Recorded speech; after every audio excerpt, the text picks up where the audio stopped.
Waiting until you're ready. It is not faith. It is not wisdom, right? Waiting for the perfect time.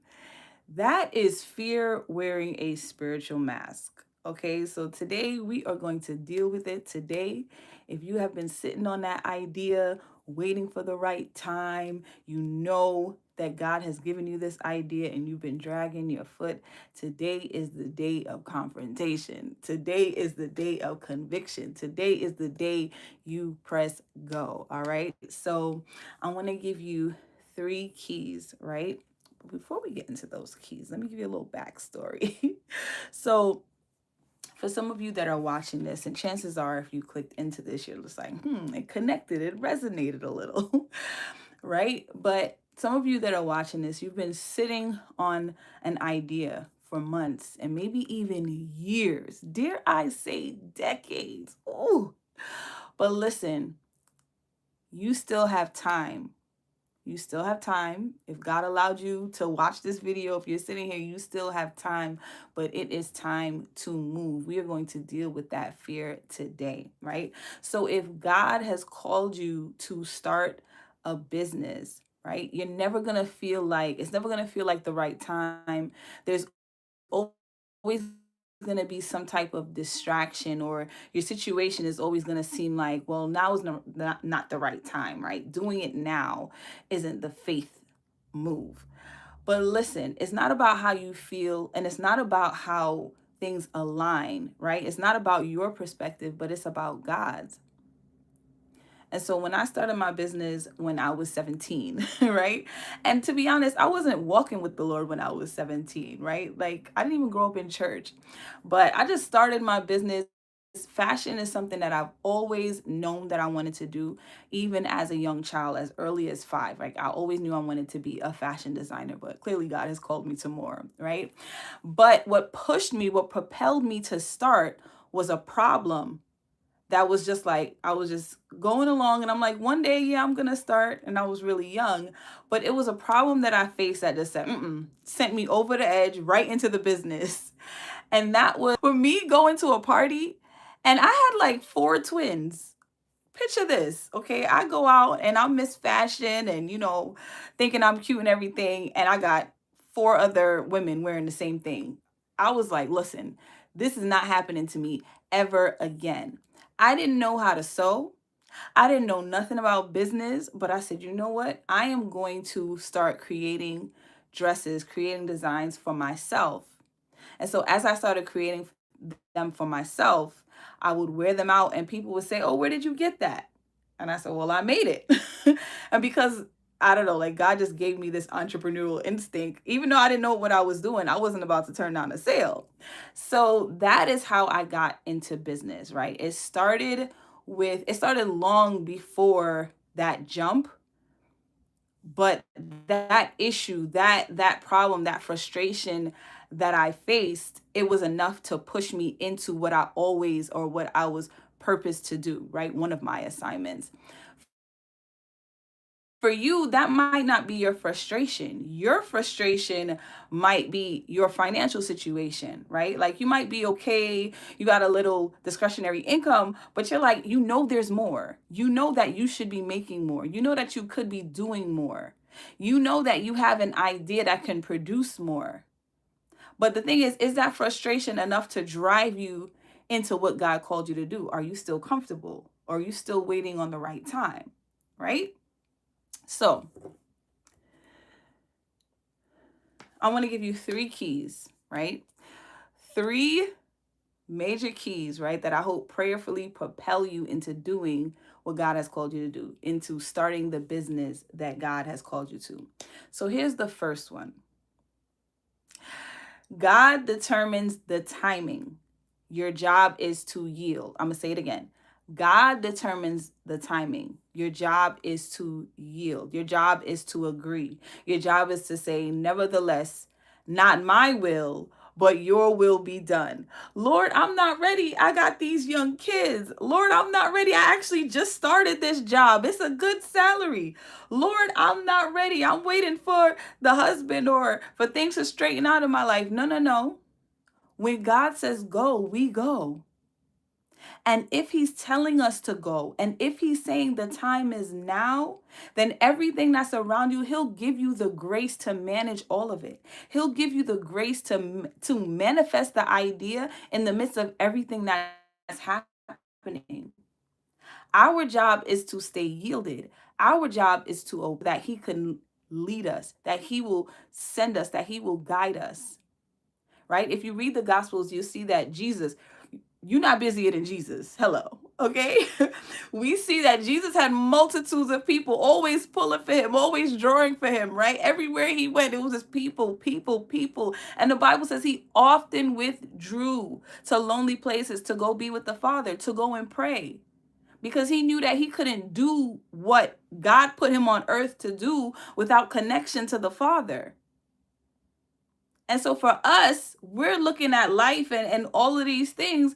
You're still obligated to carry out every single assignment that God gave you in the timing that he's called you to.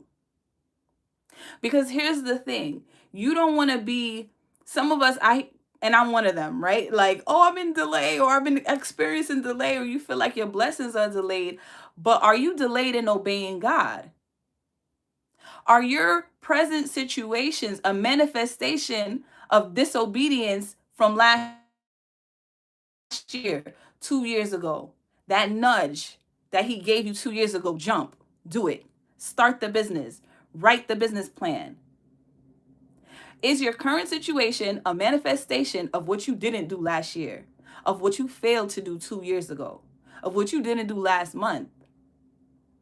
And so we have to align with God's timing. And you don't even realize, a lot of us don't even realize what's connected to us being in alignment with God's timing.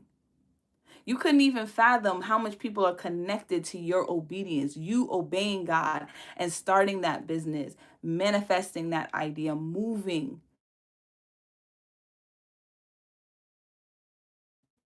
ministry business. You don't know how many people are connected to that. And so, again, the timing belongs to God, right? Our time belongs to God. If you are a follower of Jesus Christ, your time belongs to the Lord, okay? Second key, the idea will always feel impossible without a plan. So for some of you, right? Like you're convinced, okay, you're convinced, you're telling yourself, I'm going to do it someday. I'm going to do it one day. The problem with that is that it's not an actual time with accountability. It's not an actual time with accountability. But if you forget someday, forget one day, no, Tuesday, March 16th, Monday, March 16th at 7 a.m., that is when I'm going to start. That is when I'm going to sit down with undivided attention and start working on this idea. See, put it in your calendar. Put it in your calendar and give it the same type of focus and energy that you would your day job. And watch what happens. So you see, you have to start with a plan first, but the first thing is to carve out the time. Hold yourself accountable. Set an alarm. Once you put it in your calendar, set an alarm and show up. Give that idea what it deserves because it came from God. And so you have to have a plan, but you have to start by making time to create that plan. So right now we're divorcing someday.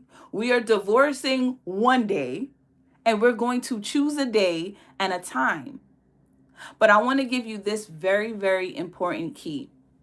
When it comes to setting a plan, when it comes to creating a plan, because if you're anything like me, you get an idea, you get excited, you're just like, all right, boom, I'm starting it tomorrow. I want it done like next week. It's unrealistic. And then what happens is you crash and burn and you get discouraged. So when you're creating your plan, when you're setting aside time to work on the business, you have to take into account your current responsibilities. You have to be realistic. You have to be realistic about your responsibilities, what you have going on in your life, and then ask God for the wisdom to set aside time within your current schedule. So there is balance, right? There is balance. God is telling you to go in faith, but operate in wisdom. Ask him how. You're like, oh, I can't carve out the time. Yes, you can. You got time to watch TV. You got time to watch Netflix. You got time to watch YouTube. You got time to go brunch. I host a brunch. So if you, every second Sunday in New York City, shameless plug. Anyway, you have time to socialize. You have time to devote to the business idea that God gave you that is going to transform your life and have generational impact and kingdom impact. You got time. And ask God to show you. If it seems impossible to you, ask God to show you and he will. Right? And so if you need help creating this plan, listen, I work with aspiring entrepreneurs who are looking to remove the limitations off of their income, leverage their 9-to-5 income to start their first business. So if you would like to know more about my one-on-one consulting, see the link. Y'all, this is a good one. You ready? The idea that God gave you, the business idea that he gave you, some of you prayed for money and God didn't send somebody with a check. It didn't fall out the sky. It didn't just magically show up in your bank account. All of that could happen, but those are one-time events, right? And unless it's in the millions, you're going to need another miracle. Miracles are usually not sustainable, those types of miracles, right? But God gave you an idea. He answered you with an idea. And for some of you, that idea, it keeps coming back to you. It keeps coming back to you. It keeps coming back to you. Here's the thing. Here's number 3. The idea is not optional. It's not a suggestion. It's an assignment. And the issue with a lot of us Christians is we compartmentalize God's instructions to us. It's obvious we shouldn't be out here fornicating. We shouldn't be out here committing adultery. We shouldn't be out here stealing. Thou shalt not kill, right? Very clear. We understand that, right? Go and do this. God told Abraham, go into the land that I will show you. Go, just go. That wasn't a suggestion. It wasn't optional. But because we are comfortable with our steady incomes, we are comfortable with our situations, we treat the seed, which is the business idea, we treat that assignment as if it's, we have to posture ourselves in a way that when he gives you an instruction, when he gives you an idea, you stored it, you care for it, you treat it with the same weight as if your boss gave you an assignment. If your earthly boss gives you an assignment, you know you got to carry that thing out. Shouldn't God have more? Shouldn't we give God more honor than our earthly bosses? Shouldn't we be giving the assignments that come from heaven more weight than what our earthly bosses, the assignments that they give us? And so it's not optional. I said this earlier, if you understood what was attached, if God decided to give you a glimpse of the people, the impact that the business idea that he gave you had, you would run. You'd be like, all right, I got to figure this out. If you understood the generational impact that happens when you remove the limitations of your income, because I don't know if you know this, but you cannot exchange your time for money and generate wealth. And so when you take the business idea that God gave you, think of it as a seed. When you plant a seed and you take care of that seed, you tend to that business, you scale it, you manage it well, there is no limitation on that seed, because guess what? Seeds, they bear fruit. They bear fruit, and inside of that fruit, there are more seeds. And inside of those seeds, there are more plants. There are more seeds. There's more fruit. There's no limitation. The limitation is you not moving forward. The limitation is you telling yourself that it's not time. The limitation is you saying you don't have what it takes. The limitation is you not being able to see how to use the resource given you. And so we are in the way of the blessing that God wants to give us, the blessing we have been praying for, the increase we have been praying for. So now, when are you going to move out the way? I'm just saying, I'm just the messenger, y'all. I'm just the messenger and the business consultant, okay? Again, the link is in the description. So that's what I want to leave y'all with. Now, listen, drop a comment. Let me know when you're going to start. Let me know. For those of you who've been saying someday, one day, right? Let me know what day you choose, and I'm going to check in on you. Let me know right in the comments what date you decided, all right, this is when I'm going to do this, okay? And so I pray that blessed you. Like, subscribe, and share it with someone you know is procrastinating. I got a book for that too. 3 steps, 3 ways to overcome procrastination. Okay. I'm going to leave that link in the description as well. So until next time, again, subscribe and see you next week.